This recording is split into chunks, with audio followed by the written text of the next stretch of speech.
গাজা একটা জায়গা যেখানে প্রতিদিন সূর্য ওঠে কিন্তু আলো পৌঁছায় না, যেখানে শিশু জন্ম নেয় কিন্তু কবরের কাছেই তার খেলনা রাখা হয়।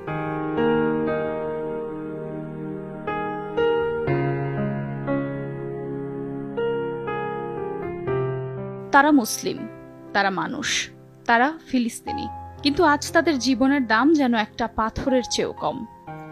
সারা বিশ্ব চুপ, আর জালেমরা একের পর এক জীবন মুছে দিচ্ছে।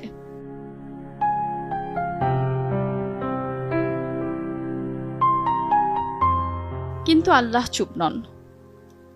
জালেমরা যা করছে আল্লাহ তা থেকে গাফিল নন। তিনি শুধু তাদের এমন একদিনের জন্য সময় দিচ্ছেন যেদিন চক্ষু স্থির হয়ে যাবে।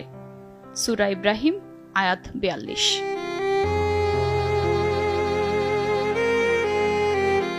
আল্লাহ দেখছেন যে শিশু তার মায়ের বুকের দুধ পায়নি, পেয়েছে বোমার টুকরো। যে বৃদ্ধ নামাজে ছিলেন তার কবর হয়ে গেছে সিজদার জায়গায়। আল্লাহর রাসূল সাল্লাল্লাহু আলাইহি ওয়াসাল্লাম বলেছেন, জুলুম একটি অন্ধকার যা কিয়ামতের দিন জালেমকে ঘিরে ফেলবে। হ্যাঁ, তারা শাস্তি পাবে, হয় দুনিয়ায় নয়তো আখিরাতে, কিন্তু তারা পাবে। আর আমরা কি করলাম? দোয়া তো করলাম ঠিকই, কিন্তু কণ্ঠ তুললাম কি?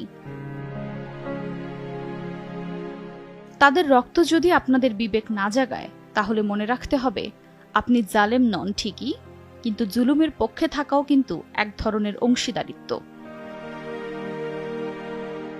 আজ কথা বলতে হবে, প্রতিবাদ করতে হবে, প্রার্থনা করতে হবে তাদের মুক্তির জন্য আর সবার বিবেকের জন্য। আফরোজা মৌটুসী, সময় সংবাদ।